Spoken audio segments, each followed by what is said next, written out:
સુરતના કતારગામ વિસ્તારમાં નકલી સીઆઈડી પીઆઈ બની બિલ્ડરને ધમકી આપવાનો ગંભીર કિસ્સો સામે આવ્યો છે। કતારગામ જીઆઈડીસીમાં રિયલ એસ્ટેટનો વ્યવસાય કરતા બિલ્ડર ધવલભાઈ વાવડિયાને તુષાર પરમાર નામના શખ્સે પોતે ગાંધીનગર સીઆઈડી ક્રાઇમનો પીઆઈ હોવાનું કહી કેસમાં ફસાવી દેવાની ધમકી આપી હતી।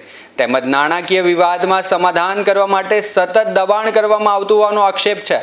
મળતી માહિતી મુજબ ધવલભાઈના ભાઈની અમદાવાદના ઉદયભાઈ આડોદરા અને તેમના પિતા સાથે ડાયમંડ મશીન બનાવતી ભાગીદારી કંપની હતી। માર્ચ 2026માં કંપનીનું વિઘટન થયા બાદ બાકી રકમના ચૂકવણાને લઈને વિવાદ ઊભો થયો હતો। આ મામલે ધવલભાઈએ ફોન કર્યા બાદ અજાણ્યા શખ્સનો ફોન આવ્યો હતો અને તેણે પોતે ગાંધીનગર સીઆઈડી ક્રાઇમમાંથી પરમાર સાહેબ બોલતો હોવાનું કહી સમાધાન માટે દબાણ કર્યું હતું।